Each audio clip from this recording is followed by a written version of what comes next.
दोस्तों ये है सिट्रोन की E-C3 C3 पर आधारित एक नई इलेक्ट्रिक कार जो कि बेसिक जो सेगमेंट है, हैचबैक सेगमेंट है, उसके अंदर सिट्रोन पेश करने जा रहा है। अब C3 जब लॉन्च हुई थी तब आप लोगों ने ये देखा होगा कि ये गाड़ी सेगमेंट बस्टिंग थी स्पेस के मामले में और व्हील बेस के मामले में।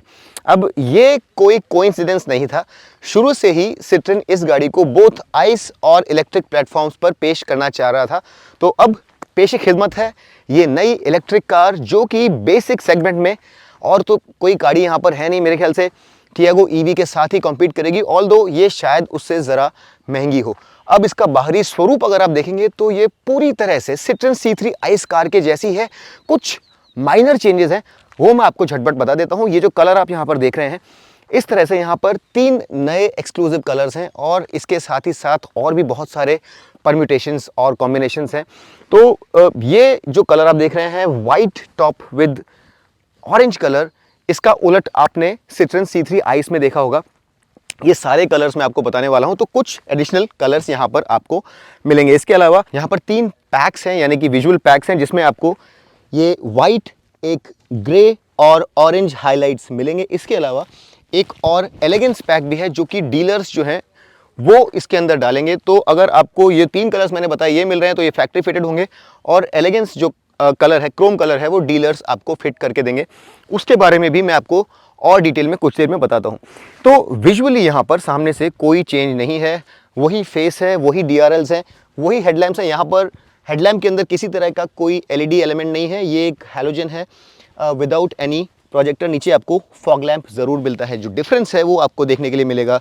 यहाँ पर जो चार्जिंग सॉकेट है ये एक बड़ा विजुअल डिफरेंस है, और ये चार्जिंग सॉकेट कुछ इस तरह से नज़र आता है। यहाँ पर चूँकि ये एक इलेक्ट्रिक कार है, यहाँ पर आपको E बैजिंग नज़र आएगी, और हालांकि ये डिफरेंस आपको शायद नज़र ना आए, लेकिन ये डिफरेंस ज़रूर है। ये जो बैटरी है साइड स्कर्ट के नीचे ज़रा जाती है, और 180 mm से घट के यहाँ पर ग्राउंड क्लियरेंस अब 170 mm हो गया है।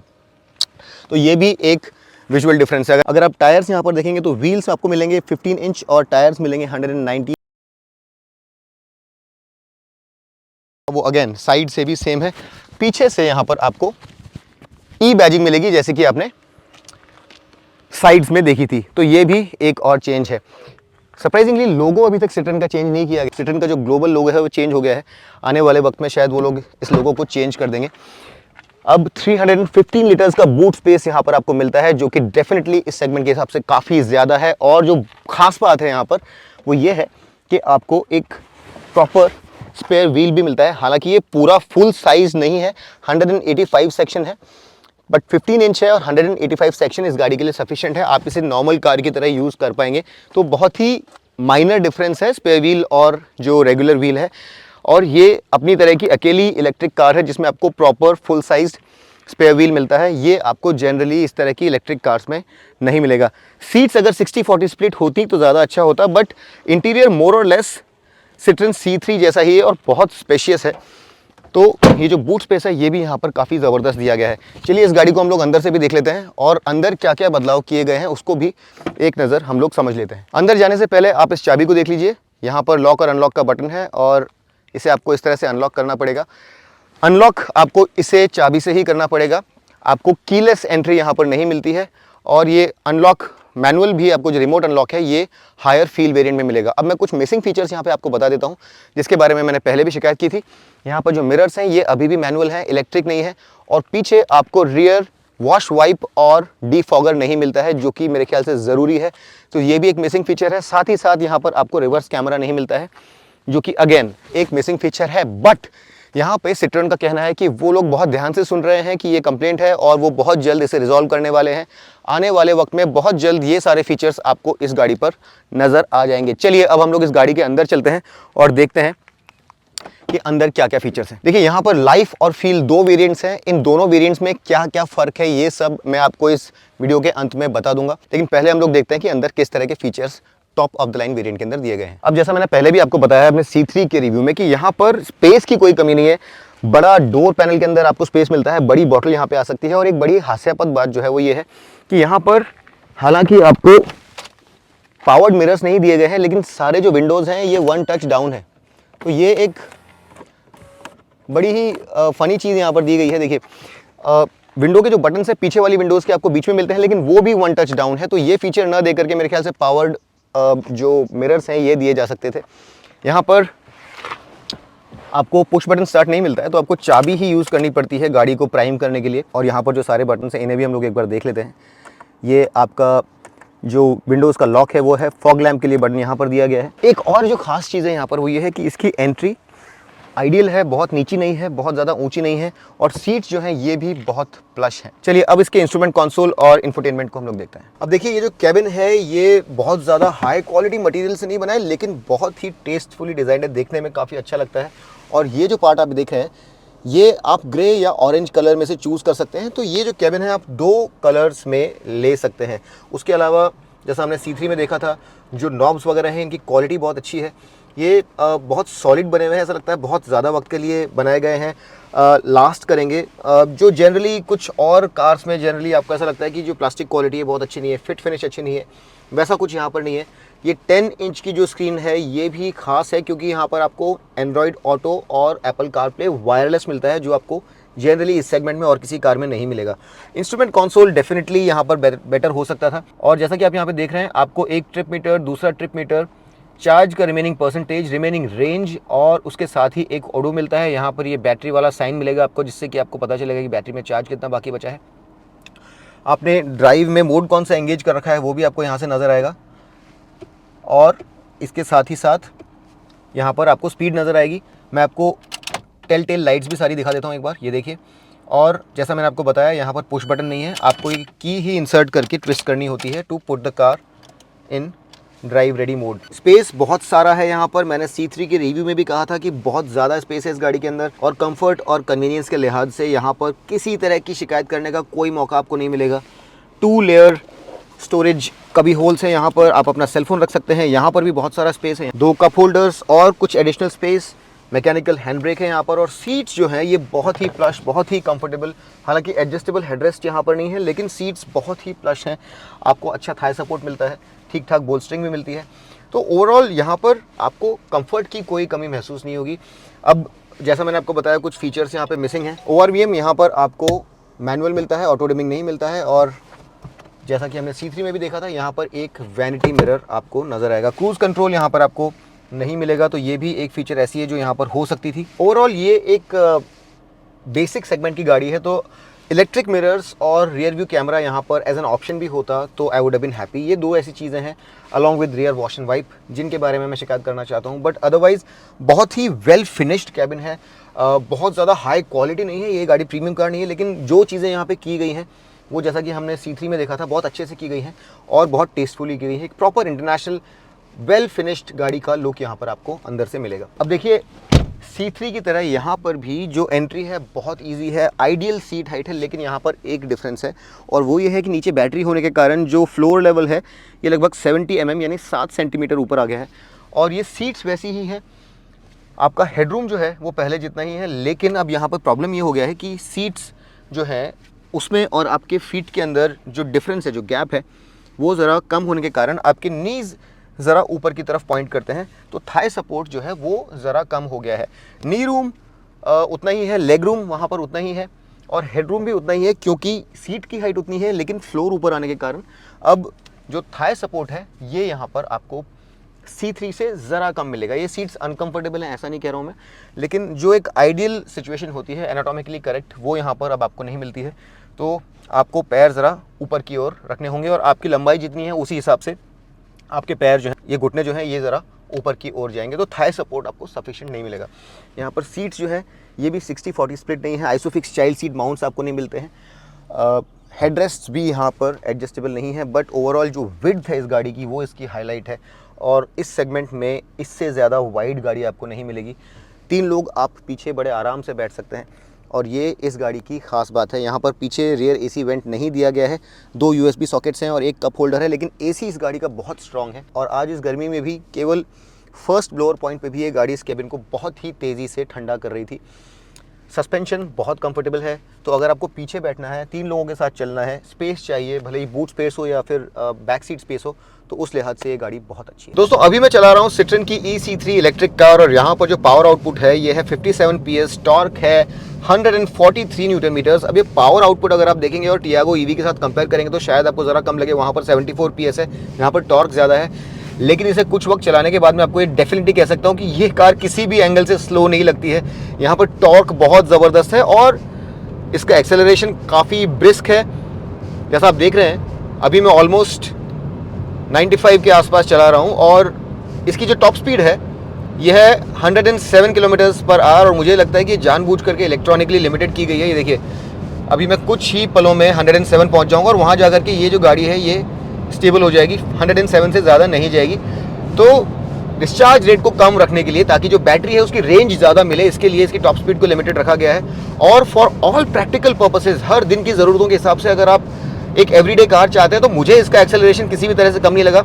जो स्पेसिफाइड टाइम है 0 to 60 किलोमीटर्स पर आवर वो है 6.8 सेकेंड्स, और भले ही सुनने में वो ज़रा स्लो लगे, लेकिन अगर आप एक प्रैक्टिकल कार ढूंढ रहे हैं तो इसे चलाने के बाद मैं ये कह सकता हूँ कि ये काफ़ी ब्रिस्क है, काफ़ी प्रैक्टिकल है, और कुछ मुझे प्रॉब्लम नज़र नहीं आया। हालांकि अगर आपको हाईवे पर 120 130 यहाँ पर स्पीड्स परमिट करते हैं, वहाँ पर तेज़ गति से इसे चलाना है तो शायद आपको ज़रा तकलीफ हो going about 107 kilometers per hour, लेकिन up to 107 kilometers per hour ये गाड़ी उस स्पीड तक पहुंचने में किसी भी तरह की कोई कोताही नहीं करती है। रेफरेंस के तौर पर मैं आपको बता दूं कि टियागो ईवी की जो टॉप स्पीड उन लोगों ने निर्धारित करके रखी है वो है 130 किलोमीटर्स प्लस, लेकिन यहाँ पर रेंज ज़्यादा है। यहाँ पर 29.2 किलोवाट आवर की बैटरी है और रेंज है 320 किलोमीटर्स की, और रियल वर्ल्ड रेंज यहाँ पर आपको लगभग 240 किलोमीटर्स तक की मिल जाएगी, जो कि टियागो से लगभग 25 to 35 किलोमीटर्स ज़्यादा होगी। दूसरी बात जो मैंने नोटिस करी वो ये है कि इस गाड़ी के जो टायर्स हैं वो ज़्यादा वाइडर हैं, यहाँ पर ग्रिप ज़्यादा अच्छी है, और जहाँ मुझे टियागो में बार बार व्हील स्पिन महसूस हो रहा था, यहाँ पर जो ग्रिप है टायर से ये कहीं ज़्यादा ग्रिपी है, और ये गाड़ी बिल्कुल व्हील स्पिन नहीं मार रही है।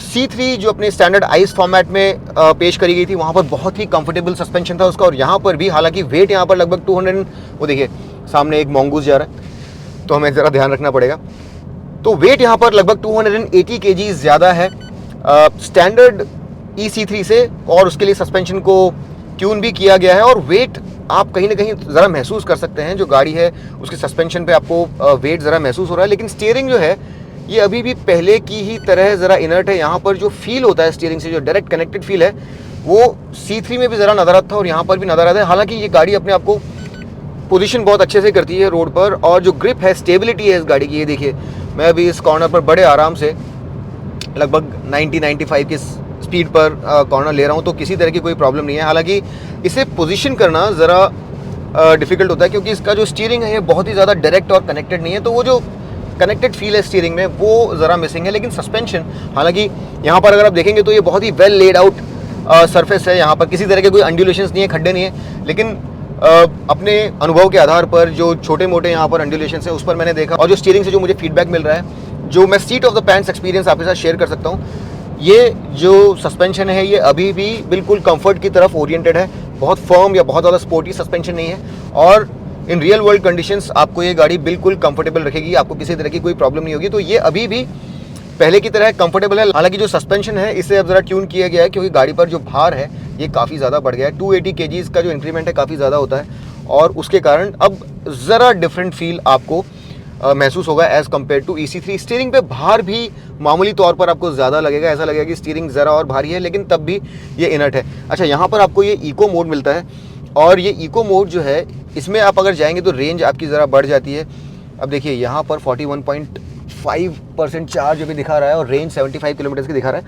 अब मैं इसे इको मोड में डाल देता हूँ और ये देखिए रेंज ज़रा बढ़ गई है, अभी 77 हो गई है, अभी 78 हो गई है। तो जब आप इको मोड में डालेंगे तो आपकी रेंज बढ़ जाएगी। ये मैंने इसे वापस इको मोड से अभी हटा दिया है और अब देखिए रेंज जो है ज़रा कम होने लग जाएगी। इसके अलावा आपने इसे इको मोड में डाला हो या नहीं डाला हो, अगर आप इसे देखिए, अगर आप आराम से चला रहे हैं, अभी मैंने इसे इको मोड में नहीं डाल रखा है, अगर आप इसे आराम से चलाएंगे और इसे पावर जोन में लेकर के नहीं जाएंगे तो इको जो लाइट है, जो इको नोटिफिकेशन है वो ऑन हो जाएगा, आपको दिखेगा कि आप आराम से चला रहे हैं। और जब आप इसे तेज चलाएंगे तो आपको वहाँ पर पावर नोटिफिकेशन दिखेगा, ये देखिए। और जब आप लिफ्ट अप करेंगे तो ये रीजन में जाकर के आपको दिखाएगा कि चार्ज जो है वो बैटरी अभी हो रही है। इको में रीजन ज़रा ज़्यादा स्ट्रांग हो जाता है, ब्रेकिंग आपको ज़्यादा महसूस होती है, और नॉर्मल मोड के अंदर रीजन आपको ज़रा कम स्ट्रांग महसूस होता है। इको और जो नॉर्मल ड्राइव मोड है दोनों के अंदर एक्सेलरेशन में भी आपको ज़रा फ़र्क महसूस होगा, लेकिन इको मोड में भी ये गाड़ी काफ़ी ब्रिस्क लगती है। और ये देखिए, मैं अभी इसे इको मोड में डाल देता हूँ। अच्छा, इको मोड में जब आप इसे डालते हैं तो ये जो लाइट है ये ग्रीन हो जाती है। डायरेक्ट नोटिफिकेशन आपको यहाँ पर नहीं मिलता है, वो आपको आपके ड्राइविंग मेथड के हिसाब से ही मिलेगा। अब देखिए, इको मोड में भी काफ़ी ब्रिस्क लग रही है, हालांकि डिफरेंस है एक्सेलरेशन में, लेकिन आप एवरीडे यूसेज में इको मोड बहुत आराम से यूज़ कर सकते हैं, किसी तरह की कोई प्रॉब्लम नहीं होगी। यहाँ पर मेरी अगर शिकायत हो कुछ तो यही है कि स्टीयरिंग जो है ये अभी भी थोड़ा इनर्ट है और ज़रा इन्वॉल्विंग हो सकता था, लेकिन मैंने ये देखा है कि इलेक्ट्रिक कार्स के साथ में जनरली स्टीयरिंग का ज़रा इशू होता ही है, क्योंकि बहुत ज़्यादा टॉर्क सामने जाती है। सस्पेंशन काफ़ी कंफर्टेबल है और बाहर की कोई नॉइज़ नहीं है, बहुत साइलेंट ये कैबिन है। आज बहुत गर्म दिन है, किसी तरह की कोई हीटिंग वीटिंग मुझे महसूस नहीं हो रही है यहाँ पे अंदर। एसी बहुत ज़बरदस्त है इस गाड़ी का, वो इसकी एक हाईलाइट है। बहुत गर्म दिन होने के बावजूद फटाफट एकदम कैबिन को इसने ठंडा किया। और रेंज, रियल वर्ल्ड रेंज मेरे ख्याल से 220 टू 240 ये बड़े आराम से हासिल कर सकती है। 320 की ARAI रेंज यहाँ पर आपको मिलेगी। एक कंफर्टेबल प्रैक्टिकल सिटी कार अगर आपको चाहिए तो आप इस गाड़ी के साथ जा सकते हैं। अगर आपको ये लग रहा है कि ये गाड़ी शायद जो नंबर्स आपको कम दिख रहे हैं पावर के उसके कारण थोड़ी स्लो लगेगी, ऐसा कुछ नहीं है। ये गाड़ी एक एवरीडे कार के जितनी ही फास्ट चलती है, बल्कि उससे ज़रा ब्रिस्क ही लगती है, कम नहीं लगती है। सिर्फ इतना है कि अगर आपको बहुत तेज़ स्पीड से जाना है, 120 130 करना है, तो उतनी स्पीड तक ये नहीं पहुंच सकती। अगर आपको अपना आराम से चलना है, 90 100 तक आराम से हाईवे पर चलना है, तो उस स्पीड तक जाने में ये बिल्कुल भी हिचकती नहीं है। और 107 किलोमीटर की जो इसकी टॉप स्पीड है वो ये बड़े आराम से हासिल कर लेती है, उसमें किसी तरह की कोई प्रॉब्लम नहीं है। टियागो ईवी के मुकाबले यहाँ पर जो टायर्स हैं वो ज़्यादा बेहतर हैं। यहाँ पर आपको जो एक रीअश्योर्ड फीलिंग मिलता है अंदर से कि आप एक ज़्यादा भारी, ज़्यादा बड़ी गाड़ी में बैठे हैं, वो यहाँ पर ज़्यादा बेहतर मिलेगा। और उसके अलावा रेंज भी यहाँ पर आपको ज़रा बेहतर मिलेगी, हालांकि टियागो ईवी के अंदर कुछ फीचर्स आपको ज़्यादा मिलते हैं। दोस्तों, सिट्रन EC3 के साथ सिट्रन ने अब नई माई सिट्रन कनेक्ट ऐप भी लॉन्च कर दी है, जहाँ पर आपको 35 स्मार्ट फीचर्स मिलते हैं। यहाँ पर आपको OTA updates, crash notification, vehicle tracking, driver behaviour analysis जैसी बहुत सारी फीचर्स मिलेंगी। यहाँ पर एक नया C-Buddy ऐप आपको अलग से मिलेगा, जो कि वॉइस असिस्टेड इंट्यूटिव फीचर्स लेकर के आता है। यहाँ पर ये आपको जिन जगहों पर आप ज़्यादा जाते हैं उनके बारे में सजेशंस देता है, और यहाँ पर वॉइस कमांड के द्वारा जो मीटिंग ऐप्स होती हैं जैसे कि जूम और गूगल मीट, उन्हें भी आप कंट्रोल कर सकते हैं। कलर्स और कस्टमाइजेशन की बात करें तो यहाँ पर आपके पास बहुत सारे कलर्स और कस्टमाइजेशन ऑप्शंस हैं। 3 वाइब पैक्स हैं और एक एलिगेंस पैक है जो कि डीलर लेवल पे होता है। 47 कस्टमाइजेशन ऑप्शंस हैं, 2 इंटीरियर थीम्स हैं, 4 सॉलिड कलर्स हैं, 3 नए 2 टोन कलर्स हैं जो कि EC3 के लिए एक्सक्लूसिव हैं, और 6 एग्जिस्टिंग 2 टोन कलर्स भी हैं।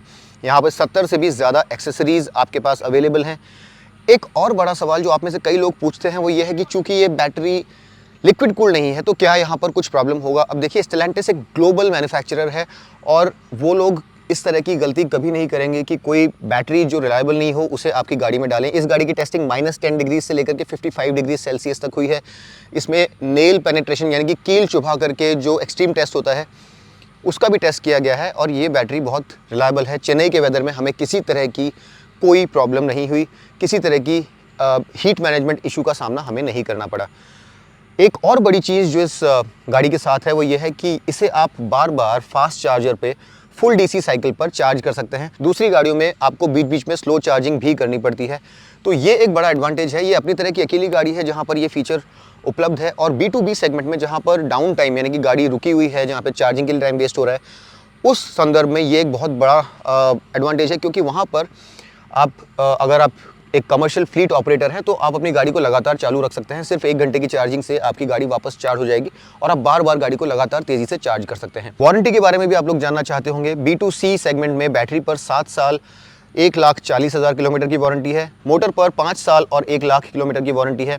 व्हीकल पर 3 साल 1,25,000 किलोमीटर्स की वारंटी है और इन सब के साथ एक्सटेंडेड वारंटी ऑप्शंस भी अवेलेबल हैं।